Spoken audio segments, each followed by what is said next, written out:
It's time to learn about the Boston Tea Party. And for that, we go to the very first episode of the American Revolution, which is episode 1, The Sons of Liberty.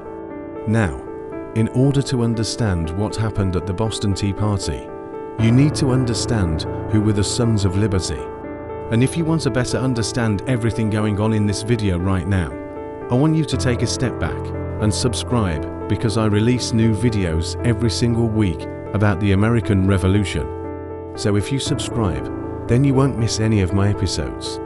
Now, the Sons of Liberty was a secret society founded in the year 1765, and its purpose was to protect the rights of the colonists. And the way they did this was by forming committees of correspondence between the colonies, and also by having secret meetings where they made plans to oppose British policies.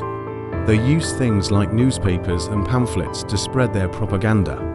And some of their leaders included Samuel Adams, John Hancock, Paul Revere, and Thomas Jefferson. Now, up until this point, the colonists had been pretty passive in their resistance to British rule. But after the passage of the Stamp Act, which required colonists to purchase stamps for their newspapers, the colonists became more radical and organized groups, like the Sons of Liberty, to actively resist British rule. And it was groups like the Sons of Liberty that organized protests, boycotts, and even violent acts of resistance against the British. And so in response to the creation of these groups, the British government became very suspicious of any group meeting, and they began to crack down on the colonists and their activities. And the result of this tension between the British government and the Sons of Liberty would come to a head with the Boston Tea Party. But before we get there, I'm going to tell you about our sponsor.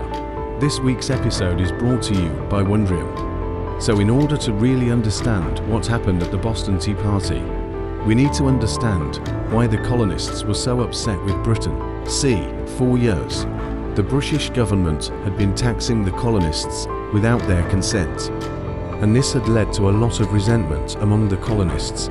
And the issue was brought to a head when the British government passed a law called the Tea Act of 1773.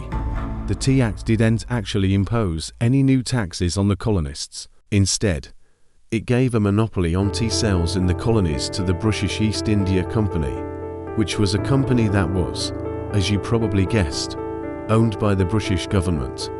This meant that the colonists could only buy tea from the British East India Company, which undercut the prices of other merchants and would eventually drive them out of business. And the colonists saw this as a way for the British government to control their economy and force them to buy their products. And so many colonists refused to buy tea from the British East India Company in protest. But then in December of 1773, a group of merchants in Boston decided to take matters into their own hands. They organized a plan to seize a shipment of tea that was being transported to the port of Boston. On the evening of December, a group of men disguised as Native Americans boarded 3 ships that were carrying tea and dumped 92,000 pounds of tea into the ocean. And this event would go down in history as the Boston Tea Party.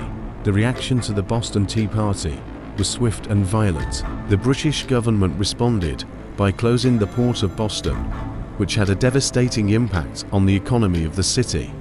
They also passed a series of laws known as the Intolerable Acts, which were designed to punish the colonists for their actions.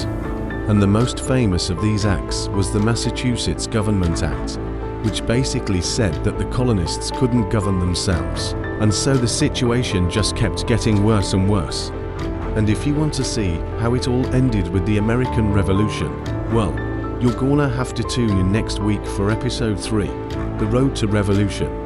But before you do that, I want you to remember that this is episode 1 of the American Revolution. Every single week I release a new episode about the American Revolution.